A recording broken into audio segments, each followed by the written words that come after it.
오늘 하나님께서 우리에게 허락하시는 말씀은 구약 성경 룻기 1장 1절부터 5절까지 말씀입니다. 우리 한 목소리로 받들어 읽습니다. 1절 시작합니다. 사사들이 치리하던 때에 그 땅에 흉년이 드니라. 유다 베들레헴의 한 사람이 그의 아내와 두 아들을 데리고 모압 지방에 가서 거류하였는데 그 사람의 이름은 엘리멜렉이요 그의 아내의 이름은 나오미요 그의 두 아들의 이름은 말론과 기럯이니 유다 베들레헴 에브라 사람들이더라. 그들이 모압 지방에 들어가서 거기 살더니 나오미의 남편 엘리멜렉이 죽고 나오미와 그의 두 아들이 남았으며 그들은 모압 여자 중에서 그들의 아내를 맞이하였는데 하나의 이름은 오르바요 하나의 이름은 룻이더라. 그들이 거기에 거주한 지 10년쯤에 말론과 기럯 두 사람이 다 죽고 그 여인은 두 아들과 남편의 뒤에 남았더라. 아멘. 오늘 말씀 가운데 하나님이 우리에게 주시는 크고 신비한 은혜를 마음껏 입는 귀한 시간이 되길 원합니다. 저는 오늘 읽은 말씀을 가지고 내 인생의 흉년이 들 때라고 하는 제목으로 여러분과 함께 주신 말씀을 상고해 보려고 합니다. 오늘 말씀을 읽어서 알지만 참 불행한 한 여인이 나옵니다. 나오미라고 하죠. 어쩜 이렇게 박복할까? 세상 말로 말하면 왜? 좀 더 잘 살기 위해서 먼 곳으로 이주해 갔는데 거기서 남편 죽고 그에게 정말 너무 귀하디 귀한 두 아들마저 다 죽고 그것도 오래 함께 살다가 죽은 게 아니라 이사 간 지 10년 정도 되었을 때라고 했으니까 참 허망하기 그지 없었을 거예요.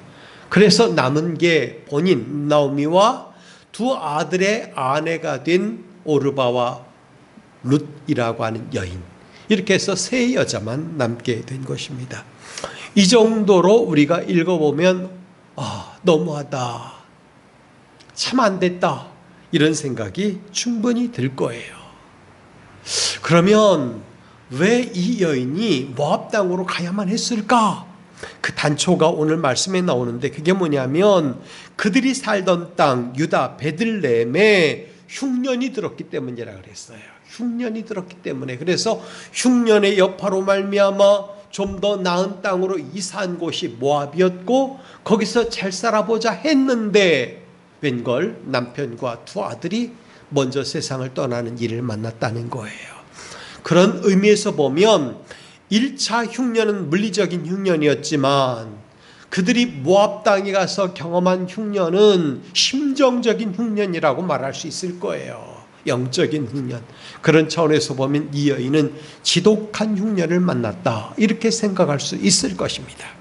그래서 우리는 여기서 대비를 해봐야 되는 거죠. 나오미가 그의 인생 가운데 이렇게 지독한 흉년을 만났다면 우리는 어떠할까?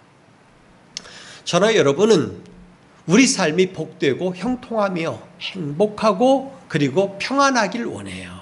안정감 있는 삶, 경제적으로도 쫓기지 않는 삶, 사람들과의 관계 속에서도 그다지 어렵지 않은 삶, 이런 삶을 꿈꾸고 살아갑니다. 이거는 믿는 사람이건 믿지 않는 사람이건 공평해요. 물론 신앙적으로 그것을 나는 복받았어 라고 해석하는 사람도 있어요. 물론 그것도 복받은 것일지 모르겠어요. 아니, 우리는 그렇게 이제까지 신앙의 훈련을 받아왔어요. 승승장구하고 집 사고 차 사고 가족 만들고 좀 어려움 없이 살면 하나님이 우리 가정에 복 주셨어, 이렇게 말한다는 거죠. 여러분, 이것은 하나님이 주시는 복의 한면성만 부각한 것이 아닐까, 그런 생각을 해요. 여러분, 우리가 하나님께로부터 모든 복을 받아 누리되 그 복은 통전적인 것이고 특별히 신령하고 거룩한 것이 되어야 돼요. 그런 점에서 물리적으로 흘러오는 세월 속에서 경험하는 모든 물리적인 속성들 속에만 하나님의 복을 맞추면 뭔가 성경적이지 않다는 생각을 가져야 되는 거예요. 그럼에도 불구하고 오늘 많은 사람들이 그 복을 기대해요.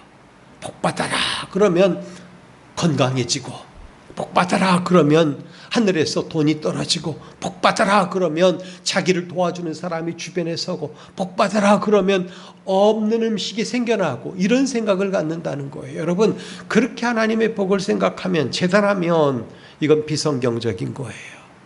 그럼에도 불구하고 그렇게 가르쳐 왔고, 한국교회가 지금도 그렇게 신앙생활하는 사람들이 굉장히 많다는 거죠. 그것을 기복사상이라고 통전적으로 통틀어서 말할 거예요. 자, 그러면 우리는 이 말씀 속에서 어떤 은혜를 받고 어떤 도전을 받아야 될까 생각을 해보죠. 전 먼저 주님의 이름으로 여러분 가운데 하나님이 주시는 모든 은혜와 복이 충만하게 임하길 바랍니다. 하나님의 은혜와 사랑이 여러분 가운데 가득 부어지길 원합니다. 이 하나님의 은혜와 사랑은 우리에게 수지받는 일이에요. 분명히 복된 일이라는 거죠. 하지만 우리가 기대하는 그런 쪽 말고도 하나님의 섭리와 은혜는 다른 쪽으로도 역사한다는 거예요. 나오미에게는 그것을 흉년이라고 하는 상황적인 요소로 하나님께서 간섭하셨어요. 저는 이렇게 생각합니다. 하나님의 살아계심과 간섭을 받는 그 자체가 우리는 복받은 인생이 되는 거예요. 어떤 쪽으로든 하나님의 간섭의 손길이 끊어지면 그 사람은 불행해지는 거예요. 복으로부터 멀어지는 거예요. 성경이 뭐라고 하죠? 하나님은 복의 근원이라 그랬어요. 내가 복이다, 이렇게 말씀하셨거든요. 그러니까 하나님의 간섭을 받는 순간순간이 전부 다 복인 거예요. 우리의 상황과는 상관없어요. 하나님의 돌보심과 간섭이 비치는 모든 순간과 장소가 하나님의 복이 역사하는 현장인 거예요.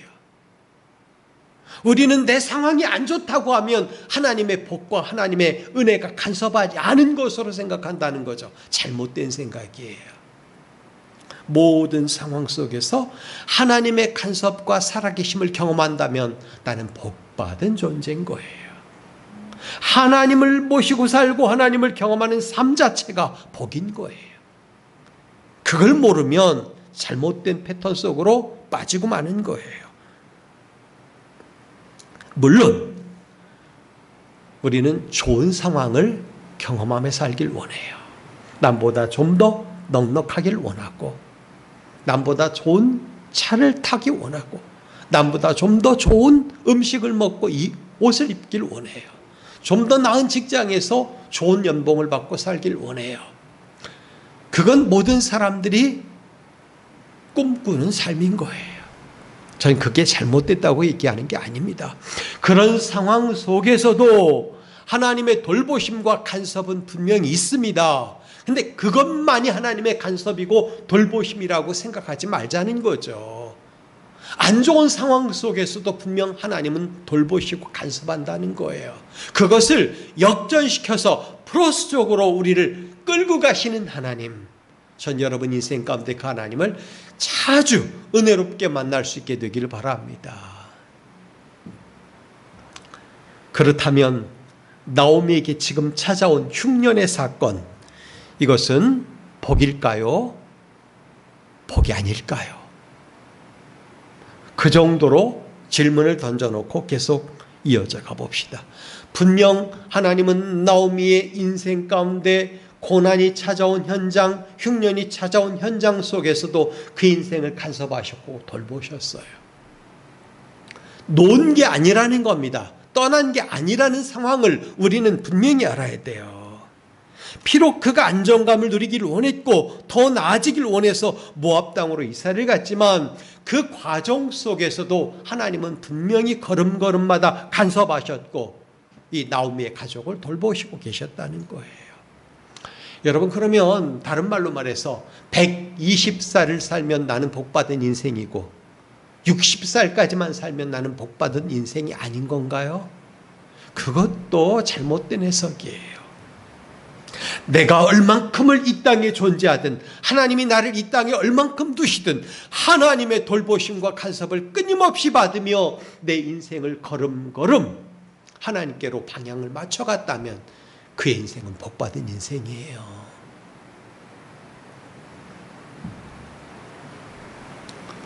우리 인생을 쭉 선으로 만들어 놓고 내가 생각할 때 세상적으로 말해서 좋았을 때는 위로 곡선을 만들어 봅시다. 반대로 나는 절 슬펐어, 이때는 힘들었어 할 때는 밑으로 한번 곡선을 만들어 보시죠.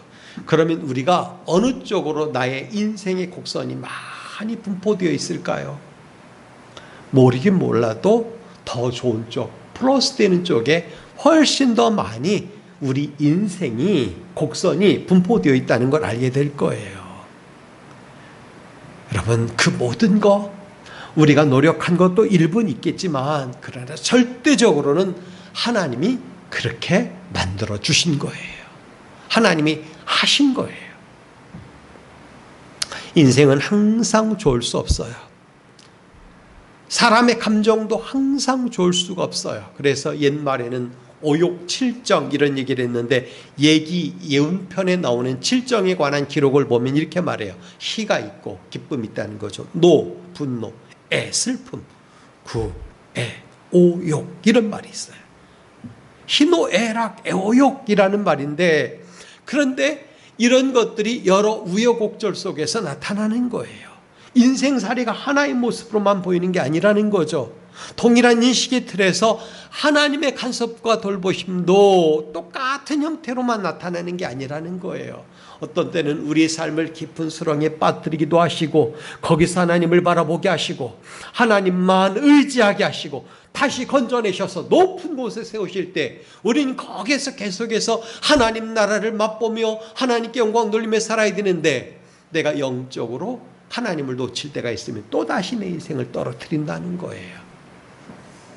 그런 것들이 굉장히 많죠. 룻기의 이야기를 가지고 그런 은혜를 나눠보자는 거예요. 여러분, 오늘 본문의 말씀은 룻기 시작의 도입부 한 부분이에요. 저나 여러분들이 함께 그 말씀을 읽었죠.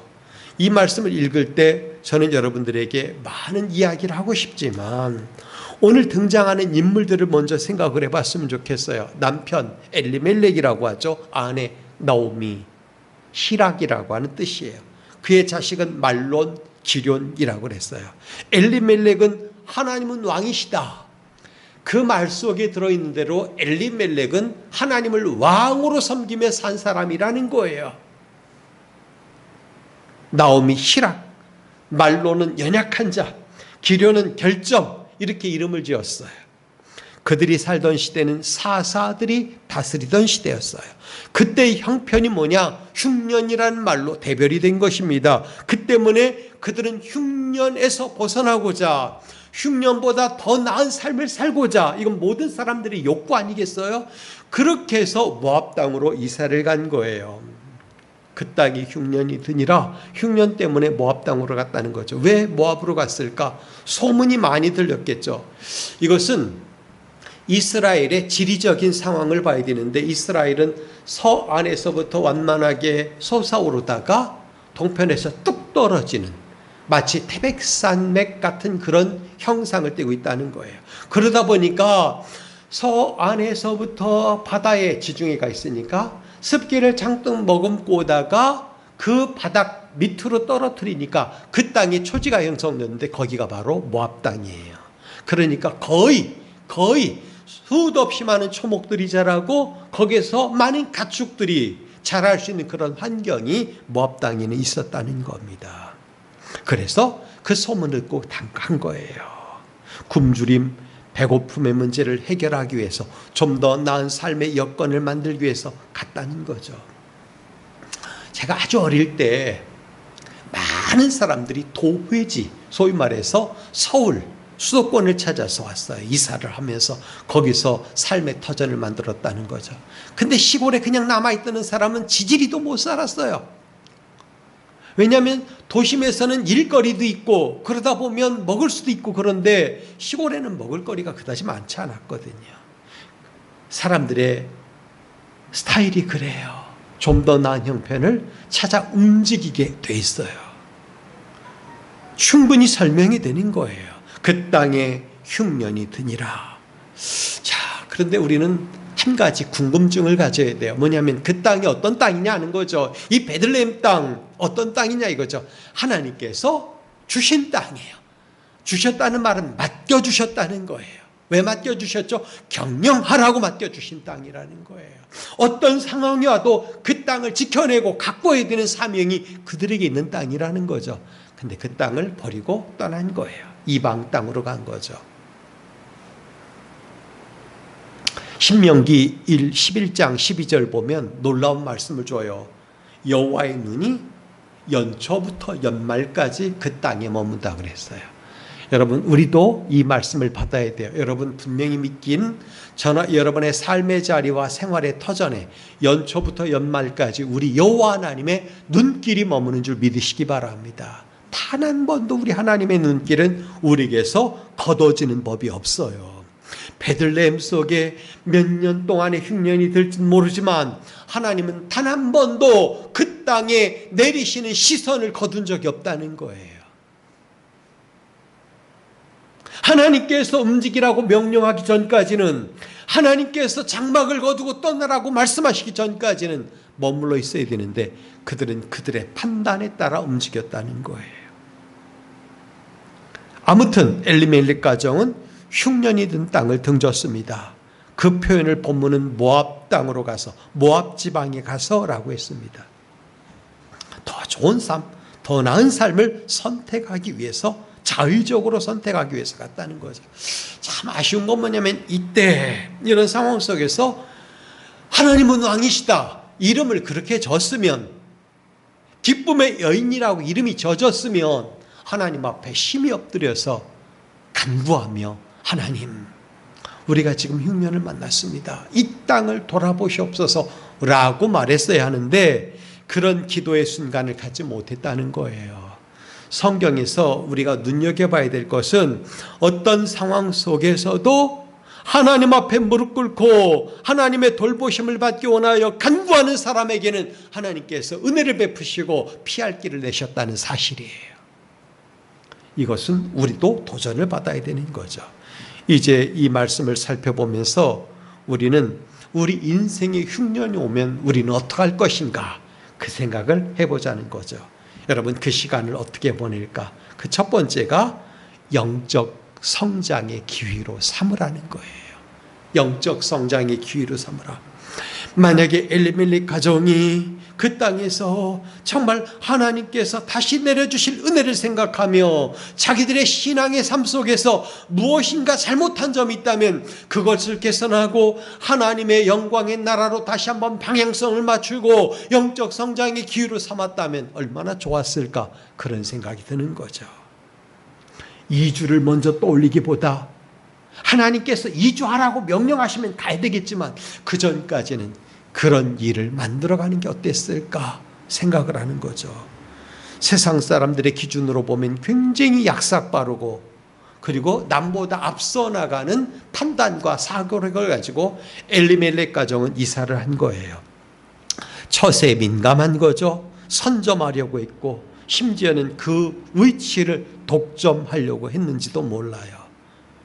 그러나 그런 태도와 그런 판단과 그런 결정이 영적으로 옳은 일이었는지는 살펴봐야 돼요.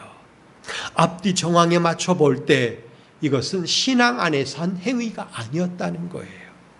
성도 여러분, 저는 여러분에게 이렇게 말씀드려요. 하나님의 말씀이 임하기 전까지는, 하나님께서 결정해 주시기 전까지는 섣부르게 먼저 결정하지 말자 이거예요. 한마디로 여쭤보고 행하자는 겁니다. 물어 행해야 돼요. 은총이 부어지는 자리를 지켜낼 수 있어야 되는 거예요. 하나님의 은총은 더디 내릴 수도 있는 것입니다. 때로는 은총 대신 고난도 찾아올 수 있어요. 주님은 우리가 은총이 부어지는 그 자리에 끊임없이 머물길 원하셔요. 어떤 복음성가에 보면 왜 나만 겪는 고난이냐고, 불평하지 말아요, 원망하지 말아요 라고 노래하잖아요. 여러분, 그거 아니에요. 하나님은 하나님의 자녀 삼으신 여러분들이 고난당하면 하나님 마음도 찢어지게 아프신 거예요. 그 현장 속에서 우리와 함께 고통당하고 계시는 분이 하나님 아버지세요. 그런 차원에서 보면 하나님은 우리의 눈물을 씻겨주기 원하시지, 고통의 자리에 하나님의 기름진 복을 부어주기 원하시지 계속해서 우리를 거기 두기 원하시는 분은 아니라는 거예요. 우리도 얼마든지 은총이 부어지는 자리를 떠날 수 있습니다. 하지만 물러설 생각을 하기 전에 우리가 선행해야 될 일은 하나님께서 나의 상황을 이렇게 만드심은 나의 어떤 부분을 바꿔놓으시기 위하심인가? 나로 하여금 나의 영적 성장을 도모하기 위하여 주신 훈련의 기회는 아닌가? 그 생각을 해야 된다는 거죠. 이렇게 한번 생각해 볼까요? 이스라엘 백성들이 출애굽하여 홍해를 건넌 다음에 광야길에서 40년 동안 행했다 그랬어요. 좀 더 쉽게 가나안 땅으로 갈 수 있는데도 불구하고 거기 머물게 되었어요. 그 시간이 어떤 시간이었을까?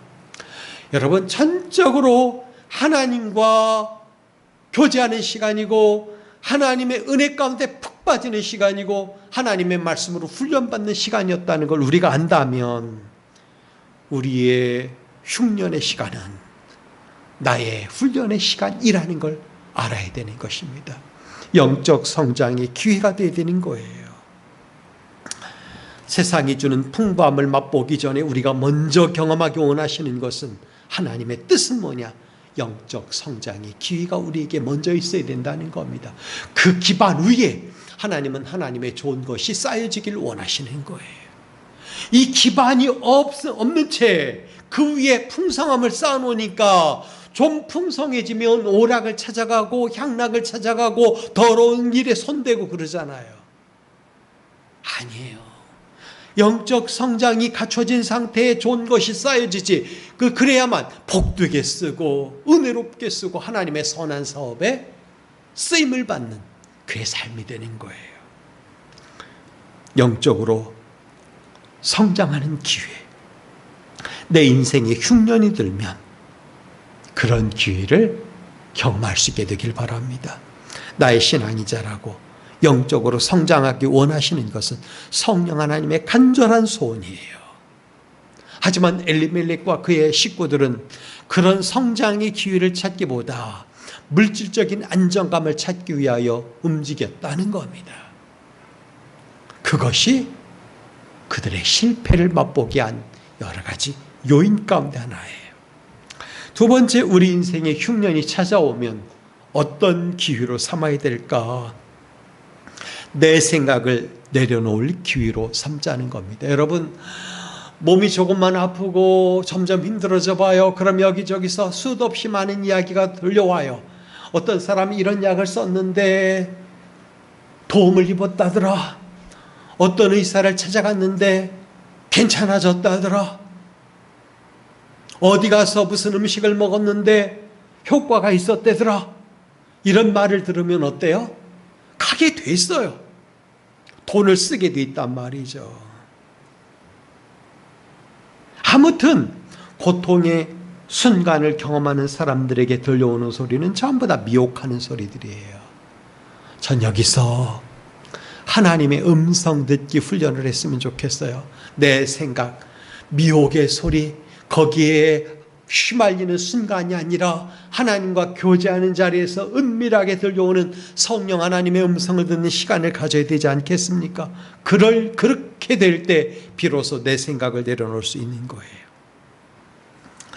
한국교회 경향 가운데 지금까지 물론 그렇게 가르치지 않는 목사님들도 쏟없이 많아요. 그런데 나에게 고통의 문제가 찾아오고 흉년이 찾아오면 그것은 네가 잘못했기 때문이야. 당신이 신앙생활을 잘못했기 때문이야. 11조 헌금 안 하고 교회 출석 안 하고 그래서 그런 거야. 벌 받은 거야. 이렇게 말하는 순간이 있었다는 거예요. 여러분, 이거 잘못된 거예요.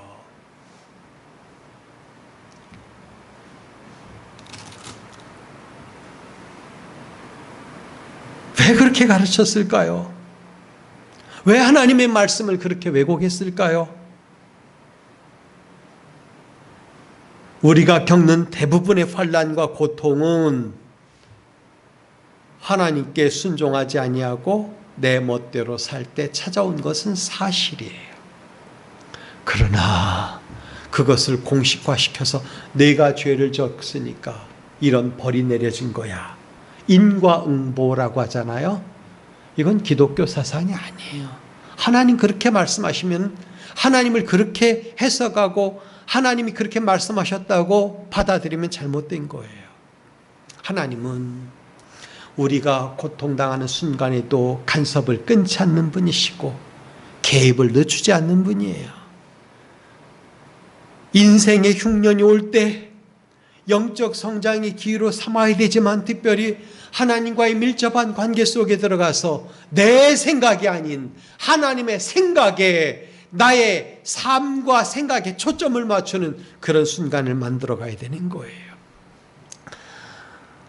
시인도 굉장히 많은 고난을 당했어요. 시편 119편 67절을 보면 시인이 이런 고백을 합니다. 고난당하기 전에는 내가 그릇 행하였더니 이제는 주의 말씀을 지키나이다. 이 말이 뭐예요?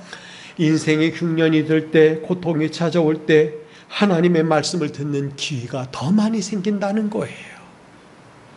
그러니 우리의 흉년의 시간은 내가 가져야 될 시간의 대다수를 어디 보내야 되냐면 하나님과의 교제, 하나님과의 사귐 가운데 하나님의 음성을 듣는 그런 시간으로 보내야 된다는 거예요. 그래서 시인은 고난당하는 것이 내게 유익이라 이렇게 말을 했어요. 여러분, 앞으로 살아갈 날이 우리에게 많이 남아 있습니다. 그 순간 속에서 나도 모르게 뒤에서 차가 와서 나를 박을 수도 있고 또 길을 가다가 걸려 넘어질 수도 있고 어떤 때는 원치 않는 질병이 감염병이 돌아서 질병에 시달릴 수도 있고 또 나도 모르는 채 수치를 뒤집었을 때도 있을 거예요. 이런 일을 당할 때 우리는 위대한 고백을 했으면 좋겠습니다. 고난 때문에 나는 내 생각을 내려놓을 수 있게 되었습니다. 고난 때문에 오히려 주의 말씀을 듣는 시간을 가질 수 있게 되었습니다. 이 고난이 오히려 나에게 유익이었습니다. 고난 때문에 주님의 뜻을 배우게 되었습니다. 라고 고백할 수 있다면 여러분은 훌륭한 그리스도인이 되는 거예요. 성도 여러분, 그렇기 때문에 흉년은 내가 미워서 하나님이 주시는 죄값이 아닌 거예요. 하나님이 나를 더 온전히 세우고자 나의 삶을 더 아름답고 행복하게 만들어 주시고자 사랑으로 가꾸시는 하나의 방편이라는 것을 우리는 알아야 되는 거예요. 대한민국은 민주주의가 꽃을 피운 나라라고 말하죠. 지금은 상황이 많이 안 좋습니다만은 그래서 어떤 상황 속에서도 국민의 의식 속에는 민주주의를 꽃피울 마음이 있는 거예요. 그것이 어떤 한계점에 이르기를 기다리는 순간이지만 어느 순간에 이르면 폭발적으로 민주주의를 꽃피자고 다시 외치는 사람들이 수도 없이 많이 일어날 거라는 거죠. 왜? 이미 그것을 맛보 알거든요. 성도 여러분, 우리는 그런 은혜를 한 번이라도 먼저 맛본 사람이 될 때 또다시 우리 인생 가운데 흉년이 찾아오고 고통이 찾아올 때 내 생각이 아닌 하나님의 생각 속에 초점을 맞추고 그 방향을 향하여 한 걸음 한 걸음 기어서라도 가는 그런 주의 백성들이 될 수 있다는 거예요. 그런 기회로 삼길 바랍니다. 마지막 세 번째로 생각할 것은 내 인생에 흉년이 오면 인내하는 시간으로 보내라는 거예요. 이게 중요한 거죠. 인내하는 시간. 참지 못하고 이혼하는 사람, 참지 못하고 갈라서는 사람 얼마나 많은지 몰라요. 성경은 수도 없이 많은 믿음의 선진들을 우리에게 소개해 줍니다. 그들의 삶 속에서 한 가지 공통적인 것이 보인다면 그들도 모두 고통의 강을 건넜다는 거예요. 그들의 인생에도 흉년이 찾아왔었다는 겁니다. 많은 날들을 살면서 때로는 감당하기 힘든 시험 앞에서 왜? 라고 질문하면서도 그들은 끊임없이 여호와 하나님의 이름을 부르며 그 시간을 견뎌냈다는 거예요. 이것이 바로 영적으로 승리하는 비결입니다. 성도 여러분, 살아갈 많은 날 동안 여러분도 수도 없이 끊임없이 여호와 이름을 부르길 바랍니다. 걸어서 갈 수 없다면, 힘이 딸려서 설 수 없다면 기어서라도 갈 수 있게 되길 바랍니다. 그 시간을 인내로서 걸어가다 보면, 억지로라도 기어가다 보면 십자가 붙들 날이 올 것이고, 그 순간 하나님이 우리에게 들려주시는 음성을 듣게 될 거예요. 역대하 7장 14절에서 뭐라고 말씀합니까? 내 이름으로 일컫는 내 백성이 그들의 악한 길에서 떠나 스스로 낮추고 기도하여 내 얼굴을 찾으면 내가 하늘에서 듣고 그들의 죄를 사하고 그들의 땅을 고칠지라, 이렇게 말을 했어요. 여러분, 하나님을 찾는 사람, 하나님의 이름을 부르는 사람은 하나님께서 그들의 삶의 자리를 그렇게 고쳐주실 거예요.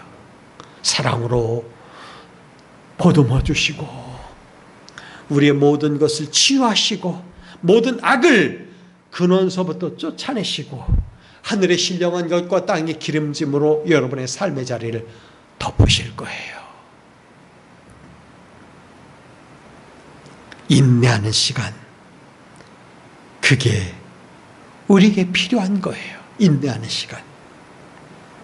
십자가 붙들고 승리하는 죄 백성들 되길 바랍니다.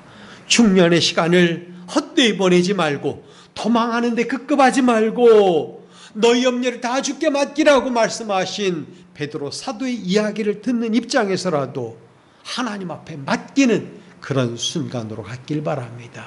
인내로서 하나님께서 주신 삶의 자리를 지켜나가는 죄 백성들이 된다면 세상은 조금 더 나아질 거라는 거죠. 자, 이제 결정을 합시다. 우리 인생에 흉년이 오면 우리는 어떻게 할 것인가? 자신을 성찰하는 시간, 영적 성장의 기회로 삼고, 또 내 생각을 내려놓을 기회로 삼고, 더 나아가서 그 순간을 인내하는 시간으로 보내는 주의 자녀들이 되어서 하나님께서 기뻐하심, 그리고 하나님께서 좋아하심을 입고 살아가는 주의 자녀로 이 땅에 존재하기를 주님의 이름으로 부탁드립니다. 기도하겠습니다. 거룩하신 아버지, 감사합니다. 오늘 주께서 우리에게 귀한 말씀 주시어서 성경 말씀을 통하여 우리 삶을 돌아보게 하시니 감사합니다. 우리도 더 나은 여건을 향하여 떠나려고 생각할 때가 많습니다마는 하나님께 무로 행하는 저희들이 되게 하시되, 그 모든 고통의 현장, 흉년의 현장을 영적 성장의 기회, 그리고 또한 하나님께 여쭙고 무로 행하고 교통하는, 기도하는 순간, 그리고 인내하는 순간으로 삼는 저희들의 삶이 되게 하여 주옵소서. 하나님은 모든 것에 충만하신 분인 줄 믿습니다. 그리고 우리의 아버지가 되시는 분인 줄 믿습니다. 하나님의 은혜를 입고 돌보심을 잇는 길에서 벗어나지 않도록 우리를 도와주옵소서. 오늘 하루의 모든 시간 속에서 주님을 높여드리기 원하며 예수님의 이름으로 기도하옵나이다. 아멘.